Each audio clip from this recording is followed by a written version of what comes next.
With the 9th pick of the 2020 MLB draft, the Colorado Rockies selected. Yo, what's good, YouTube? This is Jay from TNJ, and welcome to the Rocky Mountains in the Colorado Rockies franchise here on MLB The Show 21. This year will be one of the best rebuilds we have had on my channel, and I can't wait to get into it. We can finally move teams into new stadiums, and we have moved into the Rocky Mountains, and we will take on a new rebuild and a new journey. This is going to be a whole lot of fun, so make sure you stay tuned for the rebuild. The first step in this rebuild is not only moving the team, but also rebranding the team. A new logo, a new start, a new brand. We will also add a cream color to these jerseys. As you see across the chest, Colorado now has a cream type of feel. And we will have a new look and a new destiny here for this team. Now let's get into the roster. We all know about the man of the hour. It's Trevor Story. He is the best player on this team, and it's not even close. And just looking at him, great power, great contact. He hits for great average. But the question going into this series is, what do we do with Trevor Story? He's on the last year of his contract. It is very, very likely that we trade him. The question is, what do we get back? The Nolan Arenado pretty much got back not a lot. I mean, not a lot at all. I mean, it wasn't even close to getting back what Nolan Arenado actually costs. And we need to probably get something huge back for Trevor Story, some big time prospects.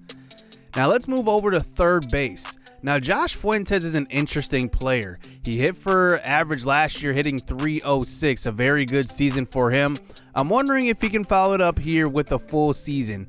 And we'll see. He's got excellent contact versus right. He's got good reaction, good fielding. His arm does leave something to be desired at 43 arm, but still, I like his potential at third base, even with a weak arm.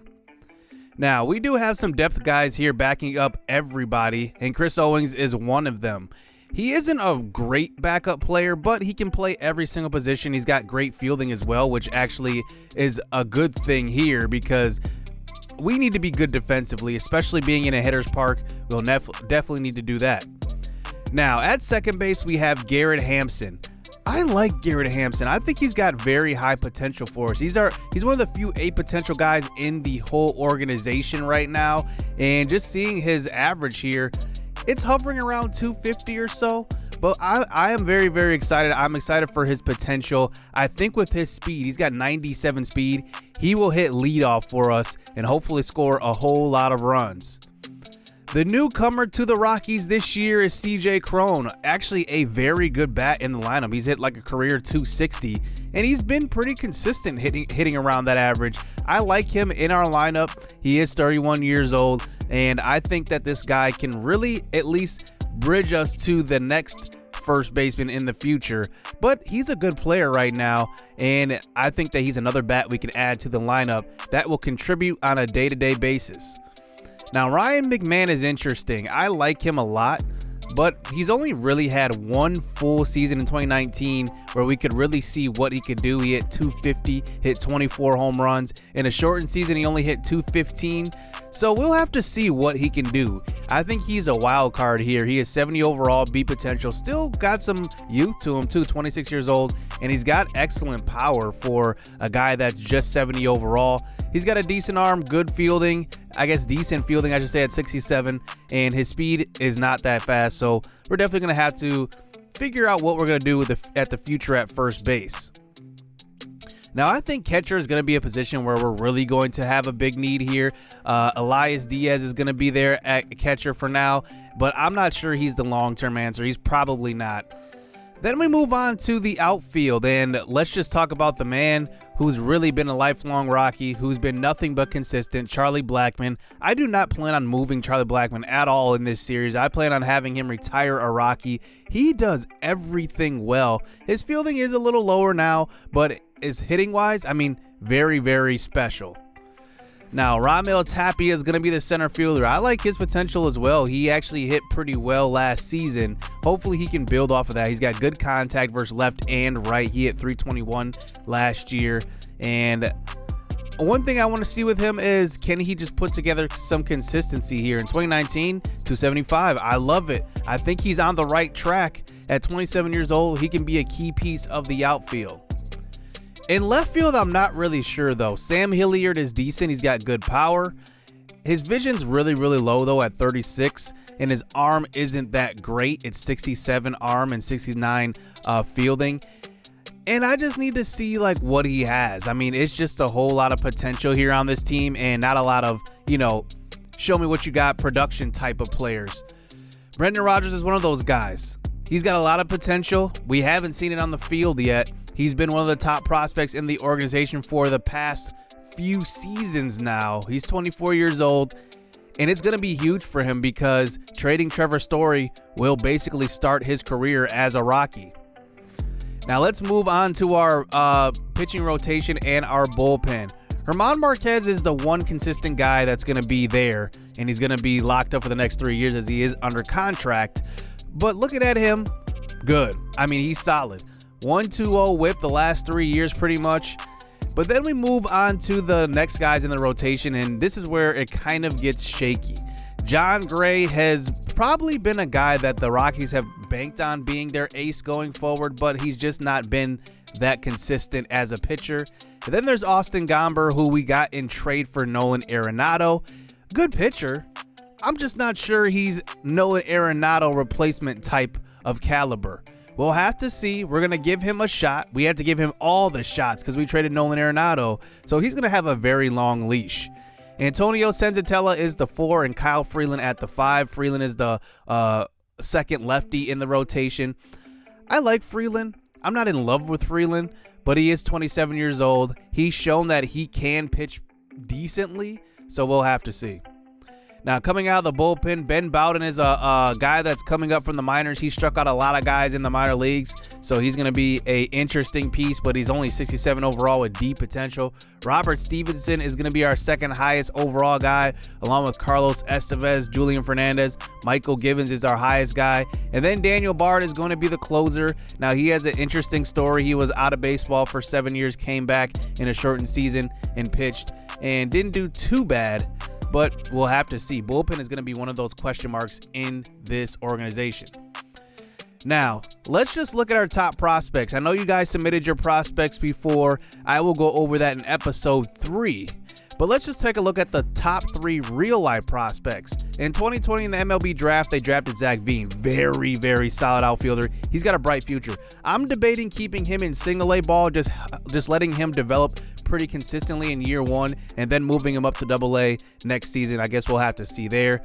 Michael Toglia is the second best prospect as far as real life in the organization. Now, they have the number 28th, 29th, wherever you look online, organization as far as farm systems go.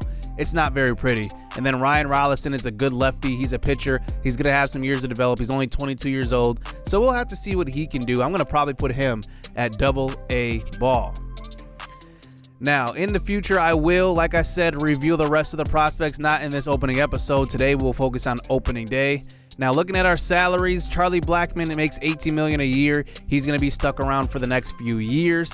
Then there's Trevor Story. What do we do with him? He's going to be a free agent next year. Ian Desmond is going to remain on the roster, but he opted out this year, so he's going to just be put in single A ball. John Gray is there at $6 million. I think John Gray could be moved. I don't think that he's going to be a huge part of the future here, or he can move to the bullpen. You never know. But then we don't really have, a ton of guys that we're committed to long term, but it's going to be exciting to see what we can build here in this series. So welcome to the Rockies and opening day. It looks like it's a packed house here in the Rockies Stadium.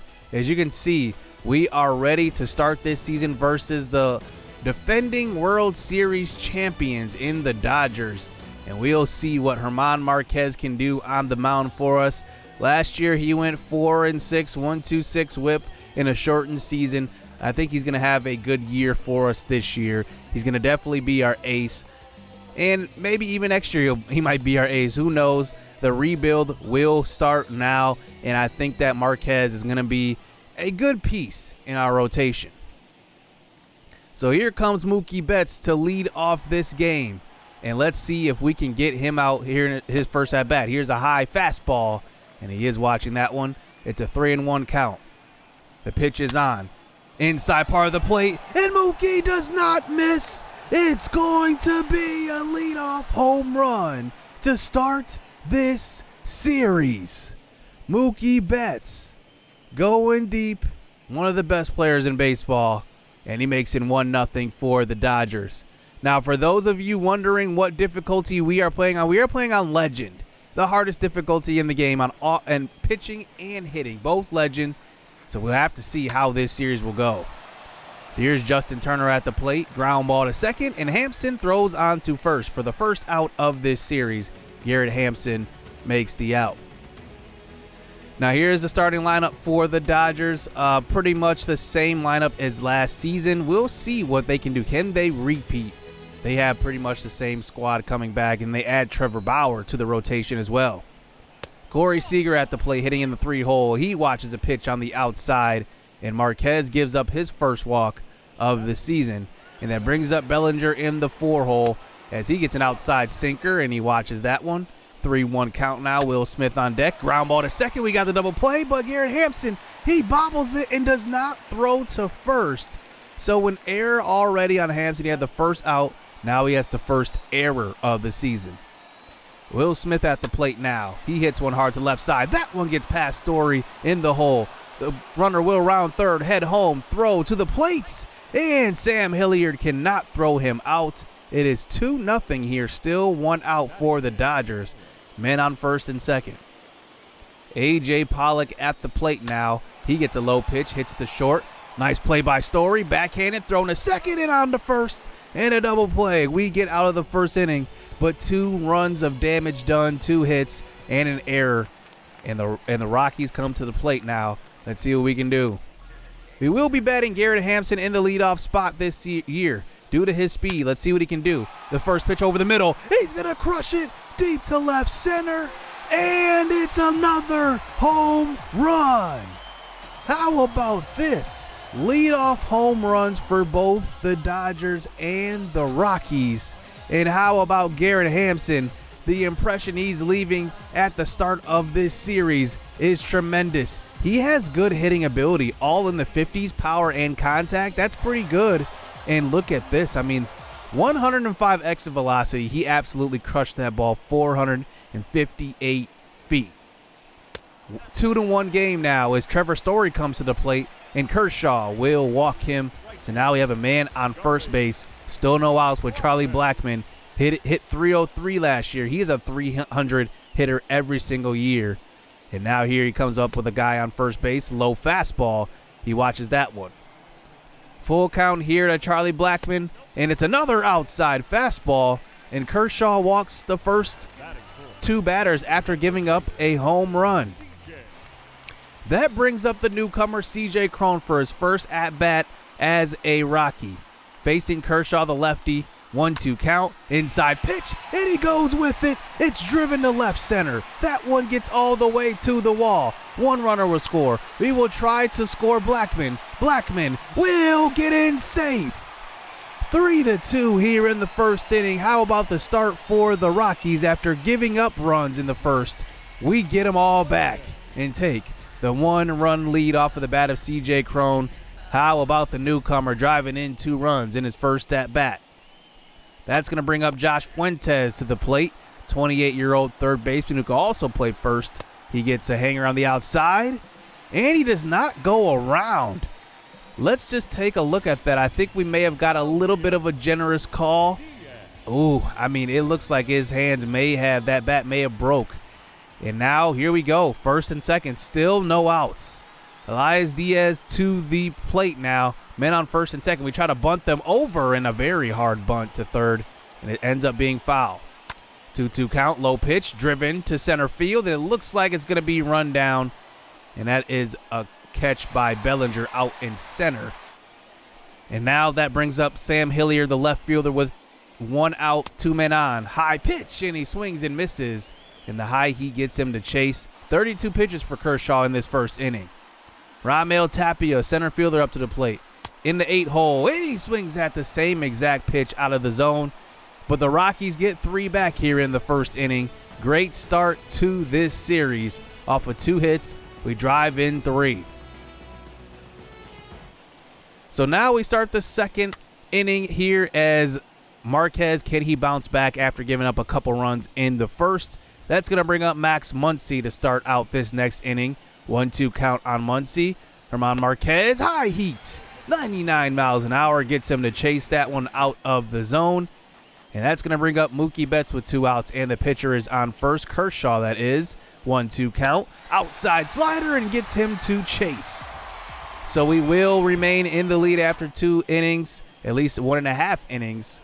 And now here we go, on to the bottom of the second. Here is Garrett Hampson. We have batted around here pretty much through 1 inning, and there is a ground out. Hampson can't get it done in his second at-bat after homering. And that's going to bring up Trevor Story here with 2 outs. 2-2 count to Kershaw. His 50th pitch is on the way, and it's going to be driven deep to left field. It's got some carry. Will this get out? And it does. The second homer of the game for the Rockies. This one goes 398. And Trevor Story actually pulls. That was kind of an outside pitch, and he pulls it over the left field wall. And that is just the pure power of Trevor Story. Kershaw gives up another one. And Story, that just shows off what he can do, hitting a pitch on the outside part of the plate over the left field wall. So we move on to the 4th inning now, still a 4-2 game. Here is a little bloop hit out to left field, and that is Romeo Tapia's first hit of this series. 73 pitches for Kershaw up to this point. So now we have a man on first base, Marquez at the plate here. We're going to try to probably bunt him around, and let's see if we do. We do. It's a hard bunt to first base, though, and it's way too hard. And they're going to turn the double play. You got to be soft with the bat there. And that one will be 2 outs there in the 4th inning as that brings up Hampson again. He is 1 for 2 after the leadoff home run. He hits one hard up the middle, and that one gets through past Seager. And there we go. How about Garrett Hanson to start out this series? 2 for 3 off of Clayton Kershaw, one of the best pitchers to ever play the game. And now here we go. Trevor Story at the plate. He homered in his last at-bat. Man on first base, 3-1 count. Inside pitch, and he turns on it again. This one's got carry. It's at the wall and caught. Trevor Story just misses his second home run by literally feet. And now it's a 4-2 game going into the middle innings. Mookie Betts back at the plate now. Marquez is still on the mound. He's got about 77 pitches so far in this game. And let's see what he does here. Mookie, 2-2 count, 1 out. And he does, looks like he check swung on that one, but it looks like it just hit his hand. And it looks like Betts is going to be hurt. It could be a bad bruise or a fracture or a broken metacarpal. So he will have to exit the game. That's going to bring up that's going to bring up Justin Turner to the plate, as that one is going to be a walk. And now brings up Corey Seager now with a man on first and second. He blasts one to left center. That one is going to get all the way to the wall. Tapia will play it out the wall. 1 scores. And they're going to send the second one here. Story with the throw to the plate. And it's going to be off. And that one will score 2. 4-4 game here. Corey Seager ties it up. So man on second base here. Cody Bellinger at the plate. 1 out. 3-2 count. Low pitch. And he hits a ground ball to first. CJ Crone has that one. And he will step on the bag for the second out of the inning. So 2 outs here. Let's see if Marquez can get out of this little bit of a jam here. Will Smith at the plate. He drives one deep to center. It's going to carry, but it looks like Tapia will have it at the warning track. And that one will be caught. And we will go into the second half of this game here, 4-4. Now, if you were wondering about the field dimensions, they are the same as Coors Field, as we mimic that pretty much to a T. We got as close as we could, as we do walk to start the bottom of the 5th inning. How about another one? CJ Crone, he's also walking. Clayton Kershaw has had issues finding the zone this game. Josh Fuentes already has a walk. He's 0 for 1 so far, and that one is in the zone, but not called the strike. And Dave Roberts is absolutely furious. Kershaw walks the bases loaded, and he is going to come out and check on him, and he's going to pull him from the game. And that's going to be the end of Kershaw's day as they bring in David Price out of the bullpen now. And it's so weird to see David Price as a relief pitcher now. For so many years, he was such a dominant starting pitcher. And now here he is, the first pitcher out of the pen for the Dodgers. And that brings up Elias Diaz here. Bases loaded, 2-1 count. He hits a laser to second base, and it is caught by Taylor. 1 out here in the inning. Still bases loaded here with the left fielder Sam Hillier at the plate. He is 0 for 2 so far facing David Price. 1-2 count. The pitch is on, and it's low and inside and swung on and missed. The changeup gets him. It's 2 outs. We got to score a run here. We had bases loaded with no outs. Tapia, and he just hits a ground ball to first.